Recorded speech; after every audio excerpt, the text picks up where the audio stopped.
Merci. Merci beaucoup, merci. On va continuer sur la relation client avec l'expérience client, pardon, avec France Loisirs à Autank. Alors j'espère qu'il y aura des screenshots au moins sur cette présentation. Et donc c'est Hélène Dewell de France Loisirs et Sébastien Fauré de Autank. Et à l'étage au-dessus, c'est embarquer votre DSI comme allié de la transformation digitale avec Bazar Chic, Natixis, Waikit et ITCI. Merci.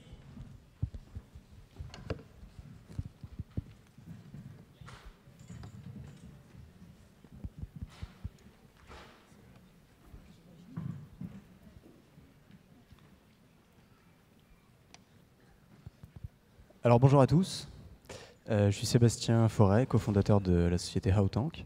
Avant de vous expliquer ce qu'on fait et de donner la parole à Hélène France Loisirs, j'aimerais vous montrer un tout petit film qui, j'espère, est pris en compte ici pour vous donner une vague idée de notre activité, avec le son si c'est possible. Un petit objet nommé crépitaculum en latin, je prenais le plus souvent la forme d'un animal domestique dans la Grèce antique. Réputé tenir à l'écart les mauvais esprits et les maladies, à la Renaissance, j'étais fabriqué dans des matières précieuses pour les enfants d'aristocrates. Comptant parmi les plus anciens jouets au monde, je suis destiné à calmer et distraire les bébés, oui. Hocher. Le hocher, très bien. Artiste français, né en 1916 à Monaco. Oui. Ferré. Ah oui, Ferré, d'accord, Léo Ferré. Ça, oui. Milou. Milou, bien joué, Milou, ça, c'est bon. Ming. Ming. Ming, exactement. Les Ming, terminé. C'est gagné. Philippe est en finale. Moi non plus, quand j'étais battu, il est très bon. Oh là là.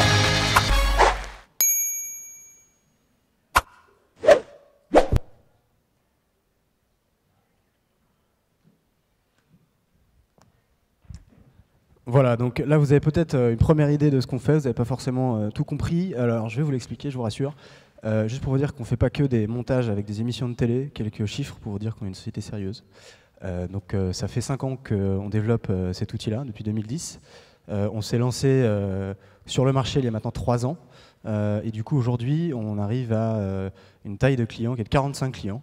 Dans l'e-commerce et l'économie collaborative, donc les principaux sites en fait de ces deux thématiques, pour aujourd'hui un peu plus d'1 500 000 conversations réalisées depuis le début. On est présent dans 7 pays avec nos partenaires et puis on a levé à peu près 2 millions d'euros auprès de différents investisseurs. Voilà, c'est pour vous donner un petit aperçu. Alors maintenant, qu'est-ce qu'on fait? On fait du click to community. Alors le click to community, c'est un concept donc on a inventé qui consiste déjà à avoir un chat sur votre site pour les visiteurs. Quand ils ont une question, ils ouvrent un petit chat en bas à droite de l'écran qui les invite à interagir avec d'autres utilisateurs. Donc le wording est très clair en général. C'est vous avez besoin d'un avis, vous avez besoin d'un conseil, vous avez une question. Vous pouvez parler avec quelqu'un d'autre qui va vous répondre en temps réel.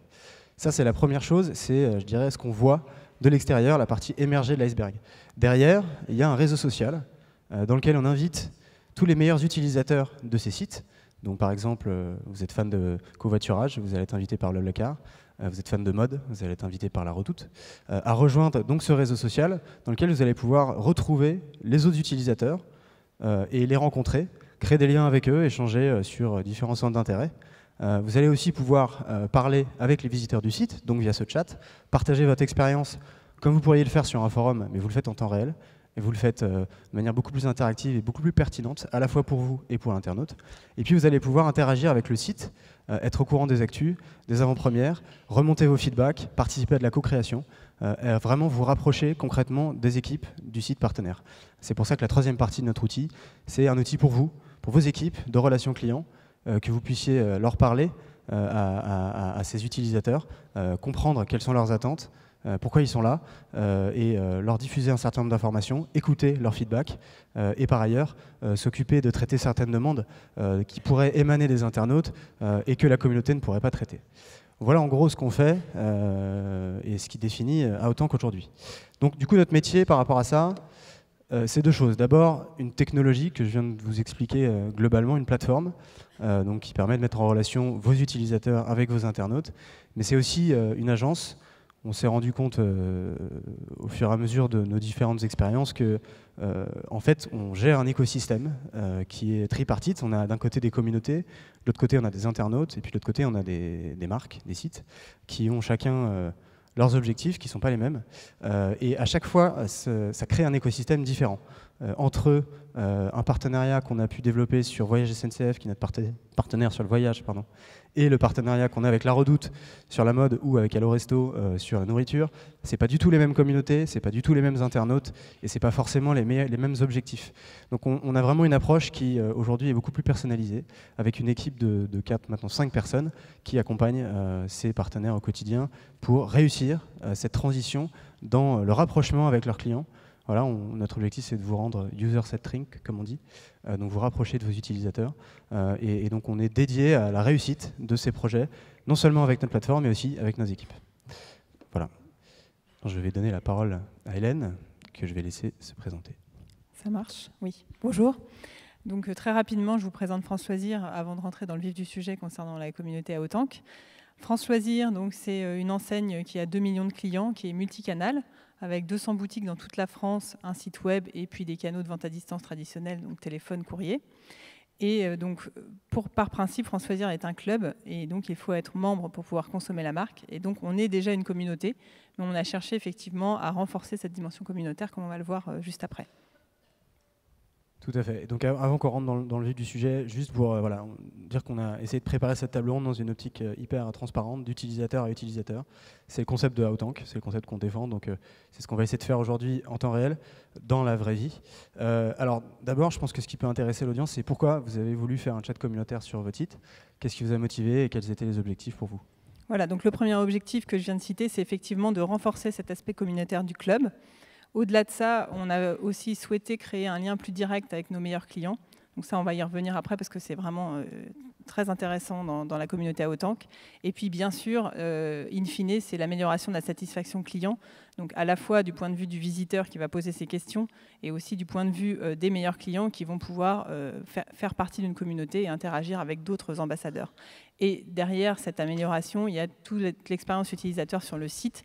Et on rentrera un peu dans le détail après, mais ça nous aide beaucoup à améliorer en continu le site et comprendre les usages qui en sont faits par nos clients. Ok, donc pas qu'une optique très KPI dès le début, mais plutôt voilà, comment parler avec ses clients, rendre le site un peu plus humain et du coup améliorer l'expérience pour tout le monde. Alors comment ça se passe les invitations? Ça aussi c'est une question qu'on a souvent nous. Comment on fait pour inviter des membres de cette communauté à discuter entre eux, à commencer à prendre la parole avec vous, entre eux et avec les internautes? Comment vous avez fait vous? Alors là il y a des chiffres, il y a des chiffres. Alors nous ce qu'on a fait déjà, c'est on s'est dit on veut vraiment cibler nos meilleurs clients.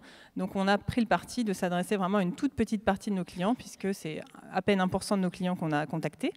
Donc ces clients, on leur a envoyé un email d'invitation très simple qui leur a expliqué le principe de la communauté en les invitant à rejoindre la communauté. Donc là, on voit tous les KPI.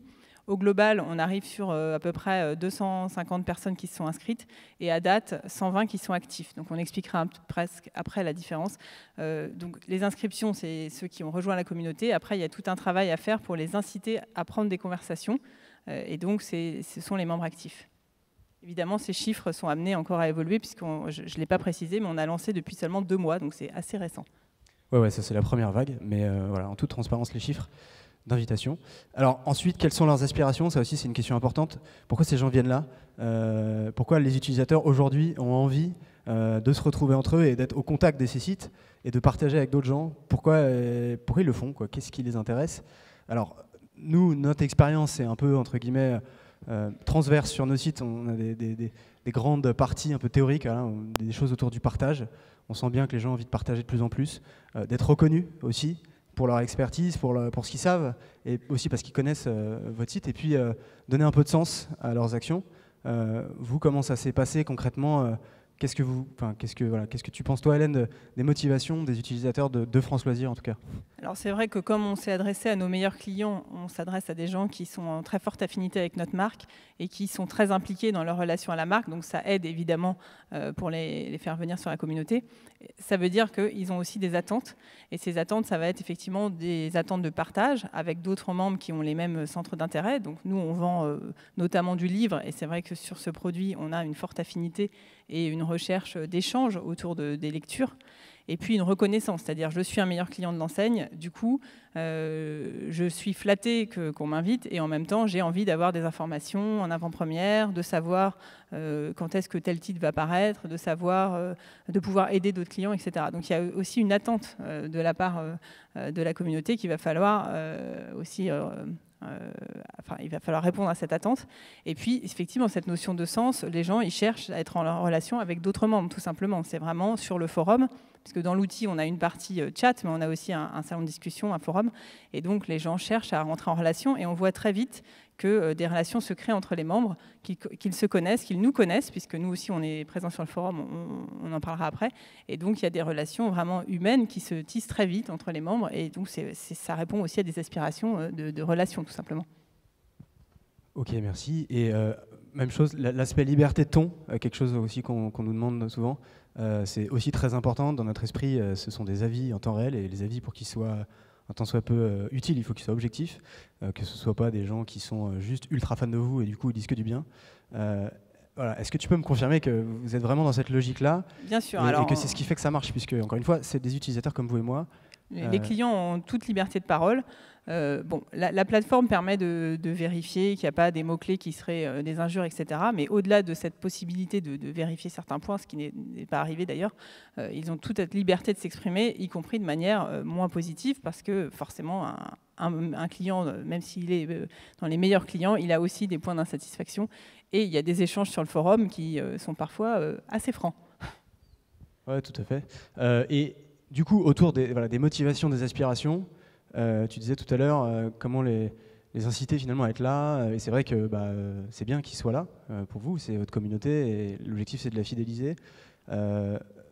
Encore une fois, notre expérience montre que pour que ça fonctionne, il faut que ce soit fait de manière désintéressée, que ce ne soit pas des gens qui viennent pour gagner des cadeaux ou je ne sais quoi, et que tout ce qu'on dit autour du partage, de la reconnaissance, du sens, dont on pourrait parler pendant très longtemps, et raison pour laquelle il y a aussi une équipe qui fait ça au quotidien, c'est ces actions-là qui font que les communautés sont heureuses, épanouies, et que du coup ça se passe bien. Bon, voilà, ça c'est ma vision. Je ne sais pas si tu peux confirmer ça. Oui, tout à fait. Donc l'idée, c'est effectivement à la fois d'être dans la reconnaissance. Donc ils ont des attentes par rapport à ça, mais que cette reconnaissance soit vraiment une relation gagnant-gagnant et pas uniquement d'offrir des choses. Donc nous, par exemple, on privilégie des informations en avant-première, des invitations à des dédicaces ou des livres dédicacés pour ceux qui ne peuvent pas se déplacer. Donc c'est sûr qu'il y a une partie récompense, mais qui reste quand même dans un univers d'implication de la marque et de valeur aussi pour les ambassadeurs. Et ce qu'ils attendent surtout, c'est qu'on réponde à leurs questions quand ils proposent des améliorations, qu'on leur dise on vous a bien lu, ça c'est possible, ça on va y réfléchir, et qu'ils sentent en fait qu'on est aussi présent et à l'écoute. Ouais, c'est à la fois un endroit de rencontre, mais un endroit où ils se sentent écoutés, quoi. Ils sont dans une relation avec vous où ils sont considérés et écoutés.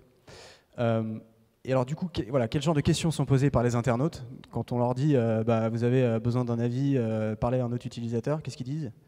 Alors ça, c'était une de nos grandes interrogations avant de lancer, c'était qu'est-ce que les internautes vous posaient comme question.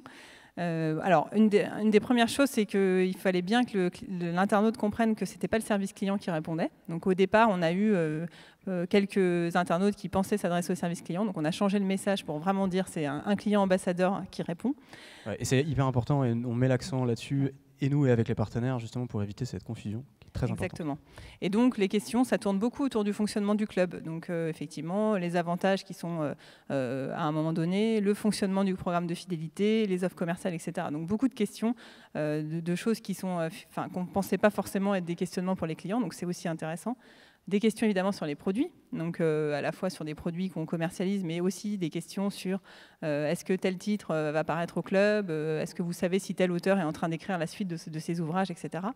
Des questions sur les e-books, puisqu'on a une offre de livres numériques et on s'est rendu compte qu'il y avait beaucoup de questions sur comment ça fonctionne techniquement, comment je télécharge, etc. D'ailleurs, ça nous a amené à remettre en avant la page d'explicatif qui était déjà présente sur le site, mais un peu cachée, suite au retour de la communauté. Les nouvelles gammes, etc. Et puis des questions sur la navigation. Des questions qui nous ont aussi aidé à prioriser les sujets d'amélioration du site. et puis des questions de service client. Et donc là, on a fait le choix d'impliquer notre service client à la fois sur l'outil et pour répondre directement aux internautes. Donc là, quand une question concerne le service client, il y a la possibilité que l'ambassadeur renvoie la question directement au service client, ce qui permet à l'utilisateur d'avoir immédiatement une réponse et du coup de ne pas avoir à envoyer un email ou de téléphoner au service client. Et alors, comment vous êtes organisé du coup pour gérer ce chat communautaire? Comment vous parlez à votre communauté? Donc là, on a fait un peu un schéma théorique du fait que aujourd'hui, il y a une communauté, ça devient un peu transversal, et du coup aussi, elle est aujourd'hui un peu tampon entre vous et le reste de l'audience. C'est complètement transversal comme sujet, effectivement, parce que du coup, ça implique des équipes variées, donc notamment le service client qu'on a fait le choix d'embarquer dès le départ du projet sur la plateforme. Ça, évidemment, ça implique le community management, ça implique l'équipe e-commerce, les équipes marketing au global. Donc nous, on a fait le choix d'avoir des interlocuteurs dans chaque direction pour que justement, on puisse tous ensemble comprendre ce qui se passe sur cette plateforme et s'adapter au mieux. Donc dans les adaptations qu'on a fait très vite et grâce à l'accompagnement aussi d'Aotank, ça a été de se dire il faut qu'on ait une présence fixe tous les jours sur le forum, sur le salon de discussion. Donc aujourd'hui, notre community manager est présente 1 heure par jour, tous les jours ouvrés sur le forum, et de la même manière le service client. Ce qui permet aussi aux ambassadeurs de savoir qu'en tout état de cause, à ce moment-là, ils auront la possibilité de nous poser directement leurs questions. Après, bien sûr, ça nécessite d'y aller aussi pour lire ce qui se dit sur le forum, de répondre, de poster des informations comme on le fait sur l'animation de d'autres réseaux sociaux. Donc il y a toute une problématique d'animation pour que cette communauté ait envie de venir. Parce que l'idée, c'est quand même qu'elle vienne, qu'elle revienne et qu'elle interagisse sur les différents outils de la plateforme. D'accord. Donc ce que tu dis, c'est que vous y passez du temps, quoi. Exactement. Ok. Eh ben, c'est juste... Après, c'est du temps utile. Voilà, alors c'est ce qu'on va essayer de montrer. Déjà, rapidement pour revenir aux objectifs qu'on parlait tout à l'heure, est-ce que pour toi, ils ont été atteints? Renforcer l'aspect communautaire du club? Est-ce que le club est un peu plus soudé? Oui, alors comme je disais, c'est assez récent, mais en tout cas, ce qu'on voit, c'est qu'on a des feedbacks très très positifs des ambassadeurs qui sont ravis de faire partie de cette communauté. Donc je pense que l'objectif est atteint. Maintenant, notre objectif, c'est de faire venir, de rendre actifs ceux qui se sont inscrits et qui ne sont pas actifs, et de faire venir d'autres membres pour renforcer la communauté. Le lien direct avec les clients, il est évident, puisque pour le coup, voilà, c'est de l'immédiat, c'est interactif. On a tout de suite les feedbacks positifs comme négatifs. Et du coup, on peut aussi leur répondre tout de suite. Donc ce lien qui manque un peu quand on est dans des équipes, notamment e-commerce, par rapport à des boutiques, à des liens en boutique, puisqu'on a aussi un réseau de boutiques, il est recréé grâce à la plateforme. Et puis l'expérience utilisateur, bien sûr, puisque typiquement, on a mis en ligne certaines pages d'explications sur nos offres, etc., suite à la demande des utilisateurs relayés par les ambassadeurs. Et on a plein d'autres choses qu'on va pouvoir améliorer grâce au retour qu'on a eu sur la communauté. Ok, merci. Et du coup, quels ont été les impacts chiffrés? Alors, bon, tu peux lire les chiffres ou je peux les lire, mais bon. Ce qu'il faut retenir, c'est que déjà, on a eu un très gros volume de conversations dès le démarrage, même plus que ce qu'on attendait. Donc, il a fallu même, du coup, réussir à fournir au niveau de la communauté. Donc ça, c'est hyper positif. Le taux de satisfaction est hyper positif aussi. Donc, ça veut dire que les ambassadeurs ont très vite compris comment fonctionnait l'outil, avaient les réponses adaptées et que les internautes sont très satisfaits des réponses apportées. Et puis, un aspect hyper important, ce sont les feedbacks. On voit qu'il y a 157 suggestions sur le forum en 2 mois, c'est énorme. C'est même du coup un gros volume pour nous à traiter, mais c'est autant de sujets sur lesquels nous, on est en réflexion maintenant et on leur apporte des réponses au fur et à mesure sur ces suggestions. Ok. Et alors, une question qu'on se posait ensemble en préparant la table ronde, c'est du coup par rapport aux autres réseaux sociaux que vous utilisez. On disait tout à l'heure, vous passez du temps. Par rapport au temps que vous pouvez passer sur ces autres réseaux sociaux, comment ça se passe? Quelle est la différence, d'après toi, de positionnement entre un outil comme Aotank et puis un autre réseau social dans lequel les utilisateurs interagissent aussi? Quelles sont les grandes différences?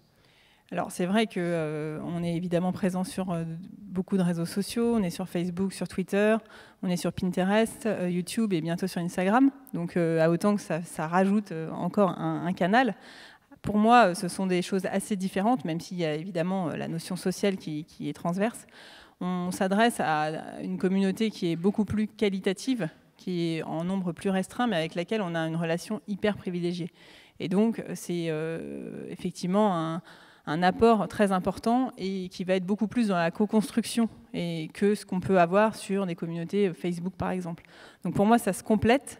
Ça nécessite évidemment un investissement humain comme les autres réseaux sociaux, un plan d'animation comme les autres réseaux sociaux, une capacité à réagir très vite comme les autres réseaux sociaux, mais ça apporte en plus une capacité notamment à co-créer, à proposer à nos meilleurs clients des innovations, des perspectives d'évolution de notre offre, de nos services, qui est beaucoup plus difficile à mettre en œuvre, selon moi, sur les autres réseaux.